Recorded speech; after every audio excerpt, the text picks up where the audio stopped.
Everybody, welcome to One Set. My name is Anthony Irvin. What's up, everybody? How we doing? This is my co-host, Jim Green. This has been a year in the making. It's really been 23 years in the making. Who wants to tell it? You or me? I don't know. Let's do it.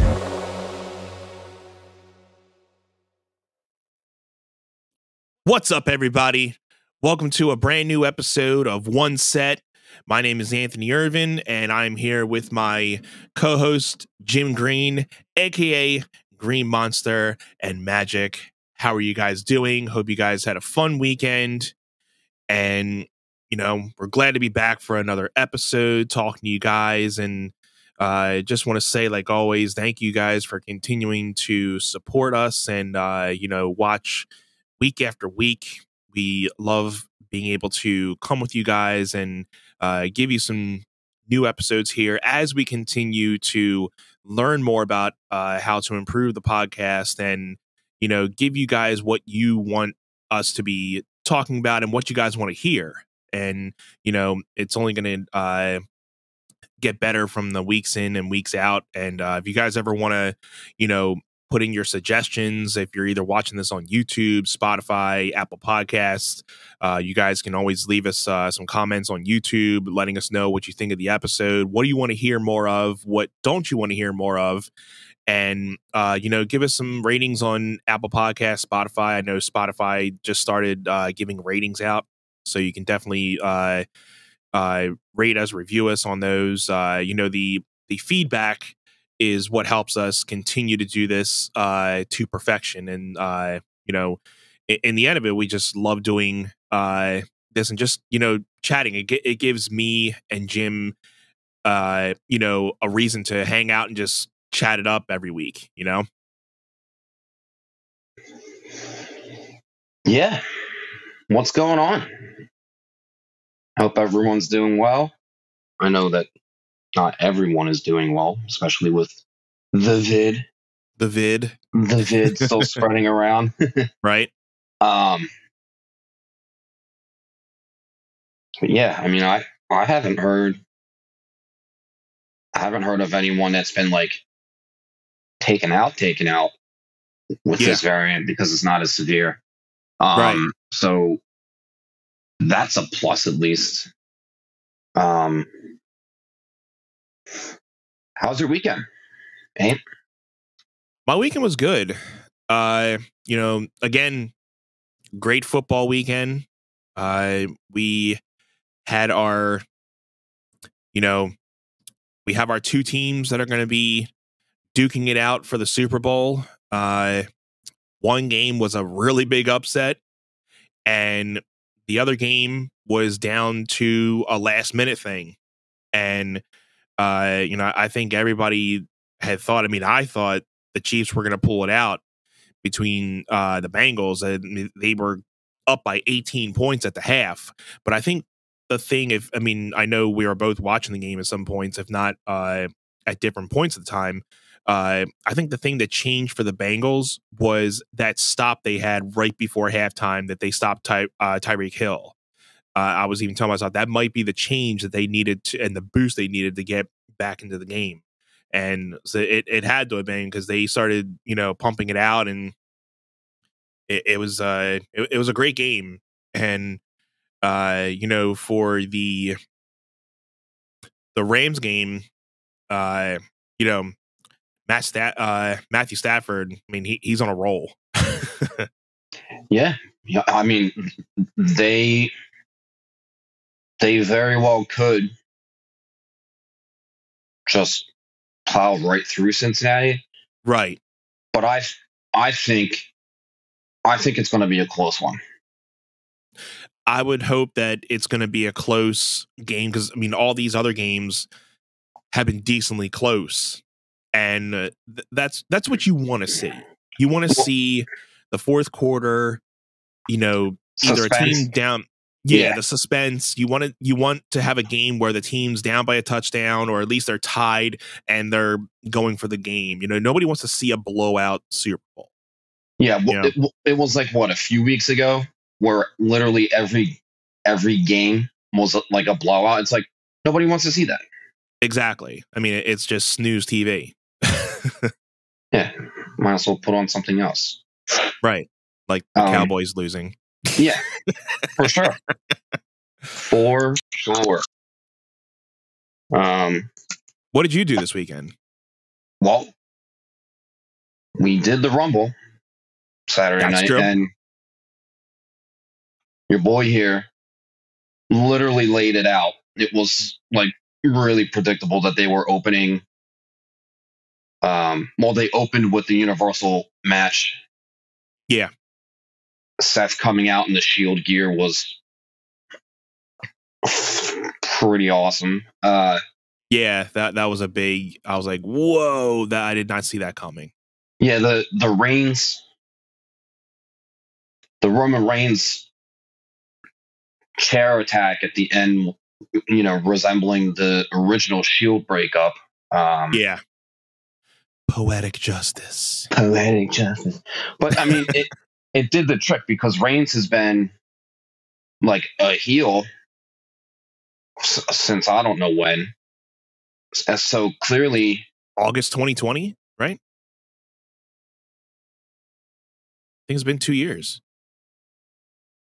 Right? it's been a while. Somebody fact check me. Yeah, it's been a while because, well, see, well, I'm trying to think, like when the pandemic first started was like just a few weeks before WrestleMania was supposed to be. So Yeah. that WrestleMania was KO versus Seth, Right. which like KO recently has been a face. Like he's just doing the Stone Cold Stunner and everyone loves it. Yeah. But now that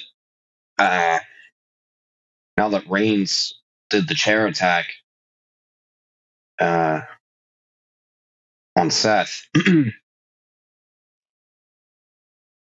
Seth's definitely the babyface now, and Absolutely. the way that Kevin Owens was talking to him on Monday Night Raw last night, because it's currently Tuesday, February 1st. Like, what's the time? Beginning of a new month. 11:30 p.m. Yeah. It's almost nighty night time. Right. Yeah. Once I knew they were coming out with the Universal match first, I'm like, that's usually like a thing for us. We know. I mean, okay, Roman's most likely gonna, retain his belt. Yeah, if they were having if they were having if they were having him lose the belt, considering how long that he's held it for now, that would have ended the show. Yes. Like they would have put that on last. Right. Absolutely. But I think that the move here was, he interfered with the Reigns match, or the Lesnar and Lashley match. And I was like, here we go. Brock's going to lose the belt to Bobby. Yep. And Bobby Lashley. And then he's going to enter the Rumble and win it. Yeah. Which is going to get us Brock Lesnar challenging Roman Reigns at WrestleMania. And it's like, either they swerve us all and they have, Brock actually beat Roman, but that means Brock would be in the picture after WrestleMania. I mean, he could stay at home with the flipping belt like he did that one. Right. Well,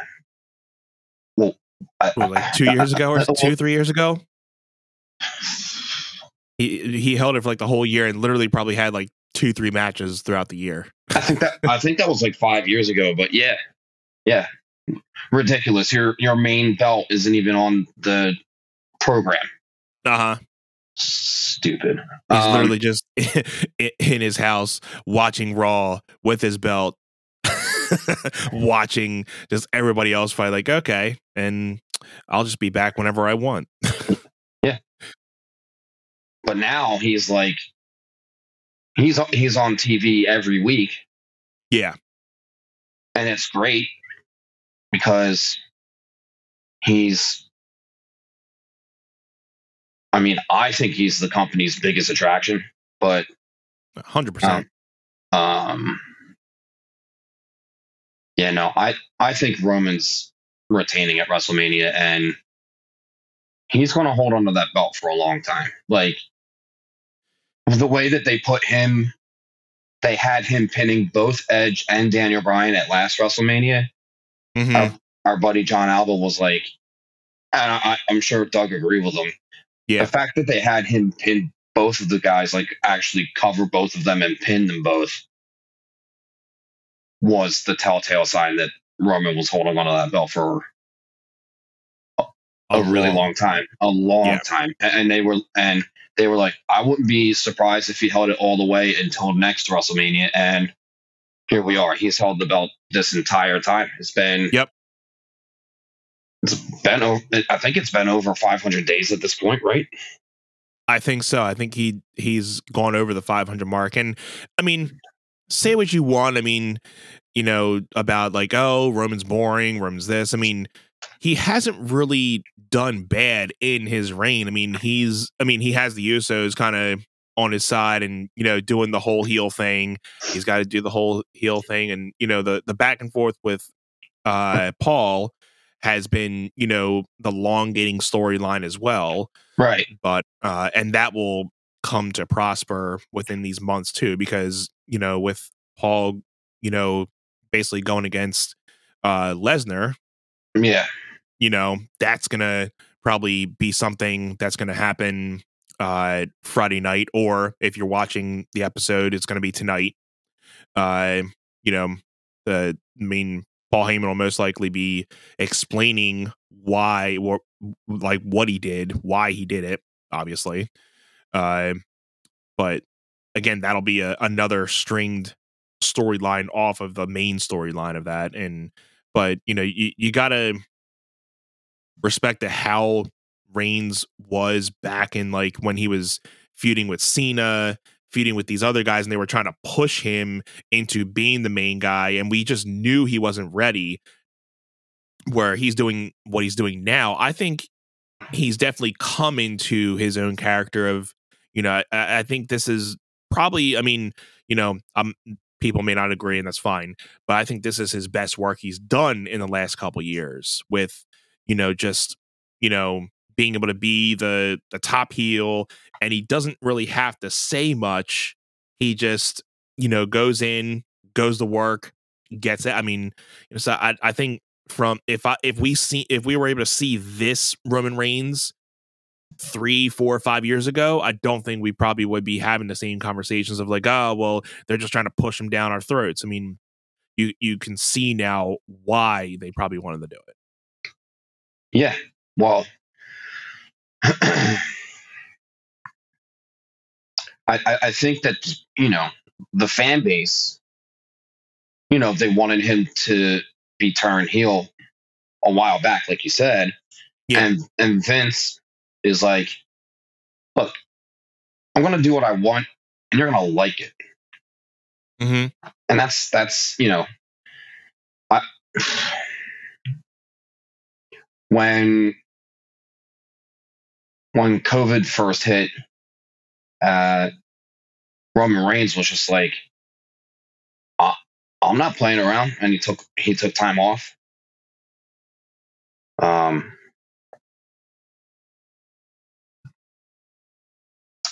Yeah, he took time off, and then when he came back at SummerSlam, it was Bray Wyatt and Strowman. That's right. Yes, Because they were having that long, Wyatt family feud, like backing story with the Wyatt family, which I thought was a pretty cool cynical or cinematic thing with Bray Wyatt going back into the Wyatt family gear and Yeah, going that was pretty cool. I like that too. I thought that was well done because we got Strowman versus Mr. Rogers Bray Wyatt first, and then we got uh, oh, that's what it was. So Goldberg had the Universal belt, Yes, that's right. and Roman was supposed to face him in a spear versus spear match. Spear versus spear match, right? We knew that was coming. Yeah, yep. And then Roman cut out, and then Braun was inserted in the picture, takes the belt off Goldberg, Mm-hmm. and then goes on and does the Bray feud for. I don't even remember who Braun faced, like other than Bray. I just don't even remember. Yeah, I don't think he did. He obviously did not have a long title reign. I think it was Bray and maybe one other person, but if it was, I don't remember. The only one I really remember was the Bray Wyatt feud.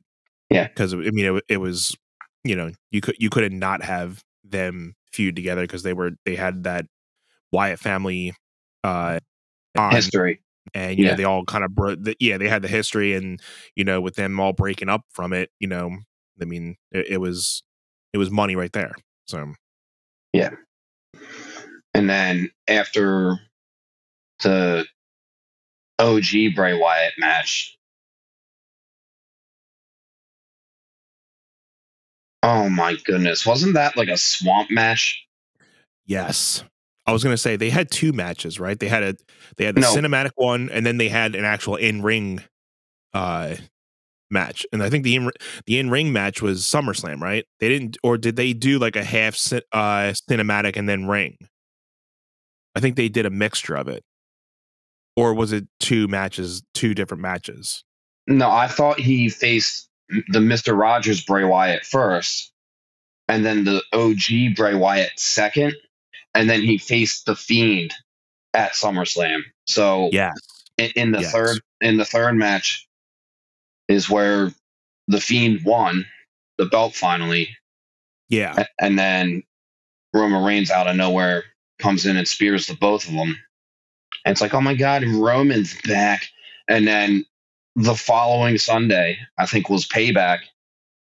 and that's when he got and that's when Roman won. It was like, if you're gonna have Roman win a week later, why even take the belt off of Braun and give it to Bray for Bray to hold for a week? Exactly. They stupid. They were obviously at that point, done with Bray, and they just needed to find a way to just get him out of the job. But then again, I mean, he still had a little bit of time left with the company. He was eventually going into some other feuds, and then the last feud he obviously had was with Randy Orton and Alexa Bliss at his side, who is now currently taking his job. I mean, what do you think about her current situation with her and like the therapy, like Alexa Bliss coming back to Raw, but she's like in therapy? So I mean, Vince obviously wants her to just be Harley Quinn. Yeah. Right? Mm-hmm. Like, she looks like her. I mean, she's Harley Quinn, right? So right. She's in therapy because Harley is a wackadoodle, right? That's all that is. And not for nothing, I think it's because people say that because she's so short that she's limited on her in-ring abilities. I thought that she was fine in the ring, but then again, that could also be like a size difference thing with the other female Yeah. wrestlers. I mean, I thought she was always a great wrestler. I mean, I never really had anything bad to say about her in ring. And even, I mean, she's good on the mic too. I'm at the point where the whole, goth, ex fiend gimmick has to go for her. She should have, they should have just been done with it instead of doing what they're doing now. Yeah, they had the perfect ending with it, with Lily being destroyed. They should have just let it go then, and then had her obviously do her time off, and then this past weekend would have been the easiest way to bring her back into her original goddess attire, because WWE just thinks everybody's gonna forget in 3 months, and then like, oh, okay, so she's back to normal, because just like, quoting LTG, because the WWE universe is dumb. Insulting our intelligence, right? They got you. Yeah. They got you again. We got Ronda Rousey back. Yeah. It's pretty clear that they're obviously doing her versus big time Bex at Mania. I think it's weird. How Lita came out and was like, "I'm challenging you at the Chamber." Like, I don't know. I thought that was awkward. I didn't see the promo, but after, I mean, I saw the actual, because I think Wrestlers Daily, they were updating the whole Raw, and they were saying that Lita's gonna, take on Becky at Elimination Chamber. So I'm like, okay, then that's her way of trying to get back into the title picture, which,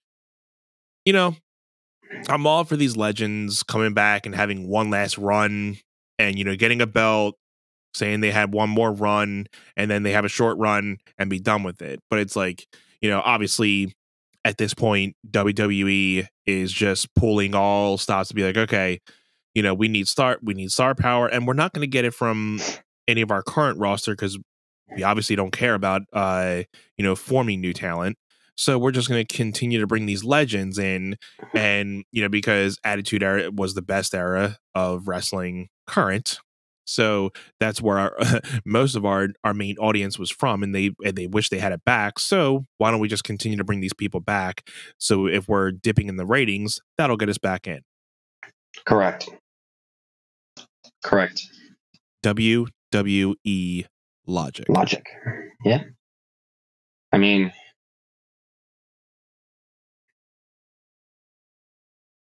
it's like I watch sometimes anymore.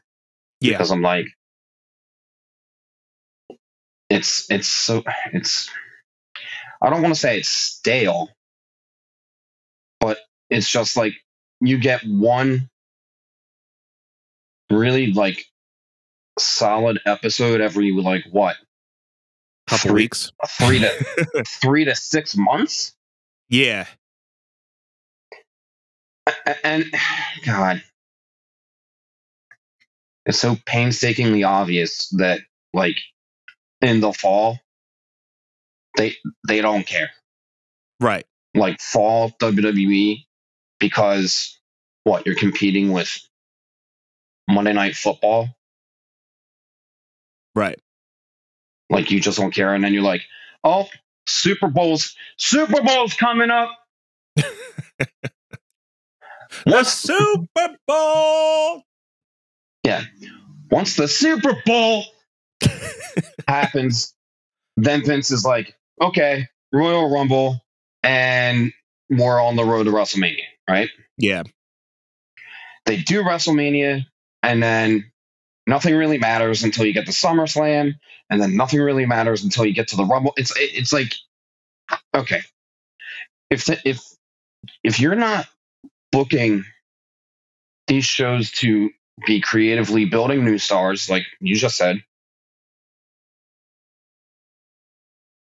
Your longtime fans are just going to start tuning out. Yeah. This is the most. But This is the most tuned out that I've been with wrestling since you and I started watching when The Rock came back. Yeah. Which was 10 years ago. And I know you had a good like span a couple years ago where you stopped watching, but I kept on watching. But I got to say the same thing. This is the first time in a long time that I've just not cared about tuning into Raw. I mean, I've never really been able to watch SmackDown Friday nights. I mean, I'm ready to go to bed by the time, but Monday nights, I'm usually okay. I'll even at least turn it on if I'm not fully paying attention. Right. I'll at least have it on, so if there's something I can look at it. But then there's nights where I'm like, I don't care. I mean, if there's something else better that I'm doing, like obviously, I mean, if I'm trying to work on this album right now, so I'll just do recording, and sometimes I'll have it on the TV and mute, like I did this past Monday last night. But I've just been not interested. The only reason I watched the last 2 weeks was because of the Rumble, the pre-Rumble Raw, pre-SmackDown Rumble, and then last night post Rumble to see any type of reactions from the Rumble. And I'll probably try to tune in to SmackDown this week to see if there's anything from that too. But then probably, depending on how the rest of like those next couple weeks go, might just go back into hibernation, because if there's nothing really compelling to make me want to continue to watch every week, I'm not going to watch it, And it's like they keep sending in the same stories. They keep, giving you the hopes, and then like, okay, we're going to get your hopes up to keep bringing them down just so we can get you to WrestleMania. Yeah. Yeah. But then they pull out everything for Saudi Arabia, because blood money. Yeah. Yeah. But at the end of the day, we're wrestling fans, so we're going to continue to watch no matter what, because we're ruffling. We're ruffling fans. We're ruffling fans. We're ruffling fans. Wrestling fans. And no matter how much we argue, because we're just typical wrestling fans, we're going to argue about it. We're going to say how we feel about it. We'll say when something's good. We'll say when something's bad. But at the end of the day, we're going to continue to watch it. Call a spade, right? And Vince knows it. That's the thing I was going to say earlier. Vince doesn't care, because he knows you're going to eventually continue to tune into it, because the OG wrestling fan will tune into it. Even if they don't tune in every week, they'll be like, maybe a month later, like, oh, well, I haven't watched in a month. Let me tune into it. Yep. And there you go. Yep. Then they'll be back into it. It's like a drug. You may be off it for a month and be like, okay, well, let me go back into it, see what's going on with this. Okay, now that's why I forgot why I wasn't watching. It was because of this. Yeah. And Vince just knows how to bring people back in, even if they've been lost for a little bit. He knows how to just reel the people back in.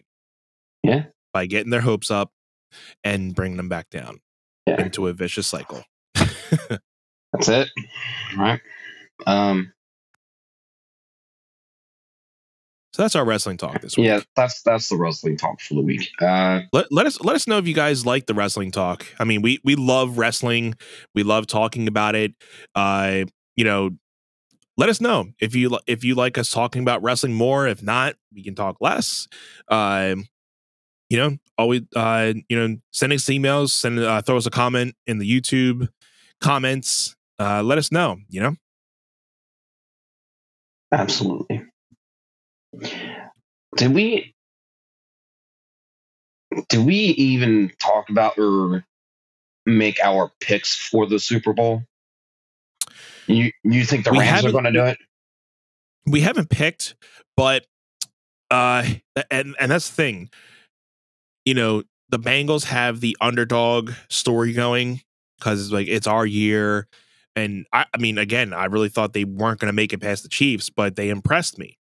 Right. And, Bill Burr was saying, the Chiefs had great offensive ability, but they were playing horrible defense. And that's half the reason probably why they lost. Mm-hmm. And the fact that Andy Reid's a great coach, but he's not a good coach at, real time situations. Like he wasn't able to kind of delay or, pick out certain situations when needed. He's good at writing it down at like, okay, we'll go off this. But if anything, if the train breaks down, he doesn't know how to fix it every once in a while. So that's probably half the reason too. So they didn't really have a game plan going into like those last little bits. But for Rams, Bengals, Super Bowl, I'm going to go with. Now, do I want to go with the underdog victory, or do I want to go with the experienced football team, the Rams? That's the thing you want to think about. Yeah. I don't know. It's like 50-50 for me right now.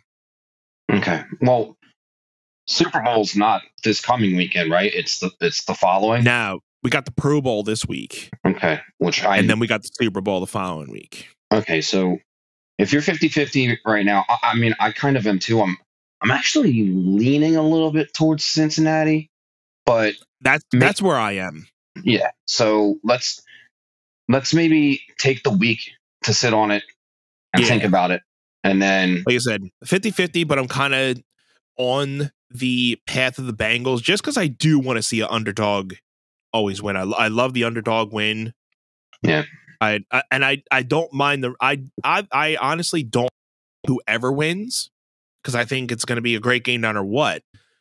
Right. But again, I'm kind of pointing towards the Bengals because I want to see the underdog. I want to see the team that hasn't been there in ages and they just come out of a great season and everything's just going right for them. Yeah. So let us know in the comments who you guys have so far. And if you're 50-50, let us know. Definitely.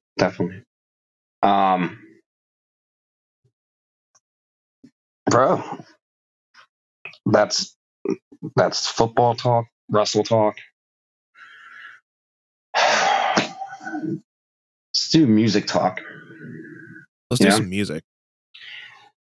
So we were talking before we started recording. Yeah. About songs that stand out that influence you into nostalgia, essentially, right? And of course it's because because it's from that era of time or whatever. That's not necessarily true because I mean you got into music that was a little bit older, like more classic rock. Yeah, I was always in classic rock guy. Like I said, I was always built on like the Beatles and Hendrix.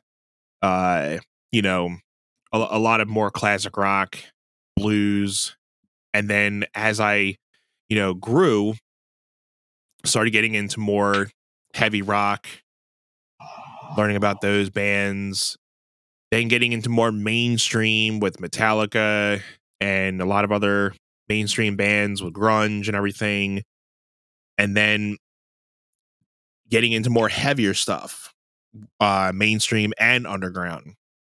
And again, my music taste changes from day to day. Right. And it can be either like a mood that I'm in. It can either just be, hey, I haven't heard this band in forever. Let me turn this on. And that actually spanning off of that, I was listening to Linkin Park's album Meteora last week. Dude, get out of my head. I was literally just sitting here thinking like I was going to ask you when we were in middle school. I know we kind of talked about this a couple episodes ago. Mm-hmm.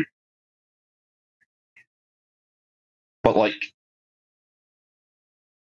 I'd say seventh grade, I got in the Limp Bizkit and they became like one of my favorites. And you were the one that brought me into Limp Bizkit, so yeah. Yeah, and then eighth grade. Eighth grade was like when Linkin Park really started taking off. Yeah. But I don't think I actually became a fan of them until like ninth grade, and I think that's about when Meteor came out. So Yeah, because Hybrid Theory came out, I think, in our middle school era. mhm. And I mean, I just knew of Linkin Park through Tony Hawk's Pro Skater. They So had Place for My Head on that album. So that's how I found out about Linkin Park. And I think a lot of people found out about a lot of different bands through Tony Hawk's Pro Skater. definitely, But yeah, Linkin Park, that was the first time I heard them, picked up the album, loved it, and hearing One Step Closer, all those bangers that they had on that album. And then again, that's when they put out Meteora. Well, they put out the Reanimation album, which was like I guess what you probably would have called EDM at that point. yeah, it It was was like a hard rock EDM album. it was definitely a lot more like techie. Yes, which I really liked, and I wasn't much of a fan of that type of way at that point, but the way that they constructed that album and took those songs and rearranged them into like something that you could have like danced to, Yep.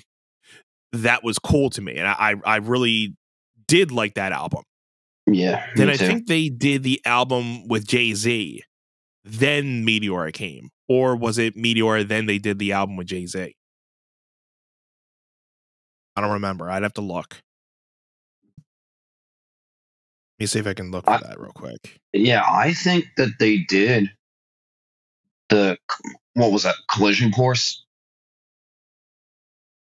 Yeah, because they did a mashup album with Jay-Z. They took a couple of Jay-Z songs and they mixed them up with a couple of Linkin Park songs where Mike saw that he brought Jay, and if anybody's seen the documentary for the album, they brought Jay-Z into the studio and they were basically saying, hey, your song here kind of fits into this song. And they played it for him and he's like, oh crap, that's really cool. And I was very surprised that Jay-Z was actually down for it, because that was like, we were still in the era of hip hop and rock metal, kind of having some type of engagement together.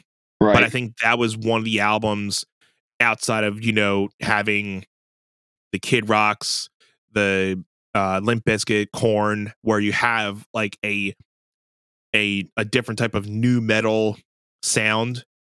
Where Linkin Park wasn't new metal, they brought a hip hop version into rock and metal. Yeah. So that's where they stood out with that. But I thought that album with Jay-Z was killer. Yeah, I agree. The all right, discography. The Gigawatt into Faint is probably my favorite on that album. It's so good. I'm looking on Spotify. They don't have the. Do they? I don't think they do. Hybrid Theory came out 2000. Reanimation came out 2002. And then 2003, Meteora came out. Okay. So I'm assuming somewhere within that time span, 3-year span, I would think somewhere between 2000 to 2003, they came out with that Collision album. Yeah. I don't see it here on their discography on Spotify. Maybe it might be in one of the other singles, but I don't want to be. I think too much on that. Yeah, I think we were in like our college years when Minutes to Midnight came out. Yeah, New Light and all that. That was definitely, and I think definitely after Meteora, I stopped listening to them. Yeah, they didn't really come out. They came out with a couple albums after Meteora. I mean, one more Light came out 2017. and they had what after Meteora, they had a live album. Then Minutes to Midnight came out 2007. A live album, Thousand Suns 2010. Then they had another live around. Then they had a new album 2012, 2013, 14, and then one more late 2017. So what was that, like 4 or 5 albums within the span? But I definitely walked away from Linkin Park at that time, and I think once they put out One More Light, that's when I was like, oh, let me, I think that song kind of hit everybody. Yeah. And I think that was definitely one of Chester's like breakout songs, like, because it was just him, So I think, especially for new fans that came in at that time, that was their Linkin Park. But like the old generation of Linkin Park fans that came up with One Step Closer, I think we saw the growth that Chester came from during that song, coming from the older albums, and then hearing that song, you can definitely, and then especially with a lot of his personal life, you can tell where he was at in that type of song. Absolutely. And then I don't think I heard that song until after he passed. And then I was getting ready. I was in the prepping stages for this one routine I was working on, and I was like driving to the rehearsal when I think I heard it and was like, oh my God, we got to use this. And my colleague at the time, she walked into the room, into the studio, and I was like, I know we're supposed to like use this one track, but I just heard this and I just wanted to see how he felt about it. Right. So I played it for her, and she was like, I'm sold if you're sold. So we got to build a piece on it that was, it turned out to be pretty special. Yeah. Little tearjerker there for sure. Mm-hmm. R.I.P. R.I.P. to our buddy Chester, by the way. Yes. Yeah. It's definitely one of those moments where, a lot of music guys pass away young, and I think I have a little more sympathetic to it because he passed on my birthday. So it's definitely something. I mean, I can't really say, oh, my birthday will never be the same, but it's something I'm going to think about every time on my birthday now. Absolutely. But so yeah, Linkin Park, definitely in middle school, high school, and just like we said, we had to bring up Limp Bizkit, Significant Other. Yeah. Golden album of that era, and definitely something. And it's not even an album that influenced my music. It's just something that from that era that every time I hear that album, brings back so many memories. Y'all, I'm sorry I'm yawning so much. I have had just a rather off day. I'm exhausted, so apologies for that. You're teaching how many nights a week? Well, it's the fact that like Mondays, I have a lesson in New Jersey, and Sundays I only have once a month two rehearsals, and Saturdays I only teach for 2 hours. So like I'm coming off of the span of 3 days between Saturday and Monday where I barely work any hours, and then Tuesday night I'm scheduled from 4 to 9:30, but I had an extra lesson beforehand at 3. So when you're on your feet for 6.5 hours, Yeah, I can imagine. you're ready to go.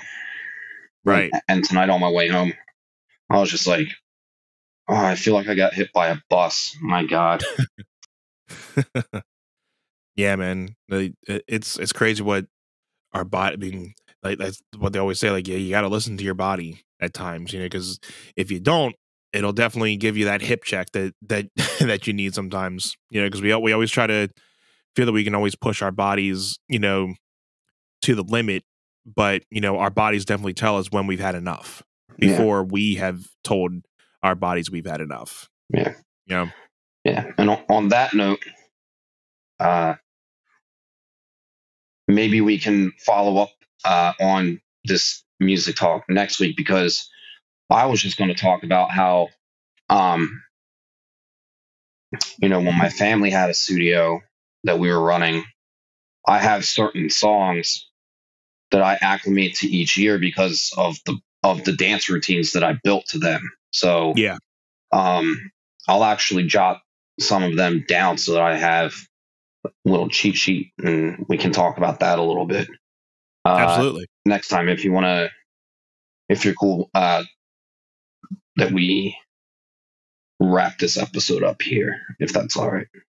Yeah, we can definitely make this a little sooner, because this has definitely been a crazy all around week for me too. I mean, I had a long day myself. I unfortunately had a funeral today of a longtime teacher friend who passed away last week. So, saying our goodbyes to him today, then going into work, working on clinical trials, trying to, get in data, and, our data is coming in faster than we can file it. So, that's always fun, but then can't really complain because, it's better than just sitting at my computer all day doing nothing. Right. And then I started putting in some vocals on this new song that new for everybody that's going to hear it, a little old for me. But if you guys are interested, I put out a promo video on my music page, Spoken Life Music. I'm going to be releasing a new song, hopefully in the next month or two, which I am going to be putting out an album later this year called Revisions. And it's basically going to be songs that I had written myself earlier within the last 10 years of me being a solo artist and musician. I'm taking some of these songs and giving them new life, as what I said in my promo video. I'm giving them some new life, and I felt that over the last couple years, my music creativity and even my music production has definitely improved. So I wanted to put that out there and kind of just show how much I've improved. So be on the lookout for some new music coming from me. And if you guys want to follow, I'll leave some links for you guys in the descriptions of the video here. So with that, guys, we really appreciate your support again. If you guys want to email us, make sure you send us some emails, let us know what you guys are thinking, how we can improve, and we'll put out a post this week about the one set contest we got. You guys can enter in to win a $50 Visa card from us. And make sure you guys are following us on Facebook, Instagram, YouTube. Subscribe to us on YouTube. Give us a follow on Spotify, Apple Podcast at One Set Pod. That is the handle for Facebook and Instagram. Thank you guys very much for tuning in, bro. I love you. Make sure you get some sleep, buddy. And I'm going to be doing the same thing right after this. And we will see you guys all next week for another brand new episode, my friends. Love you too, bro. Talk soon. Okay. Love you guys.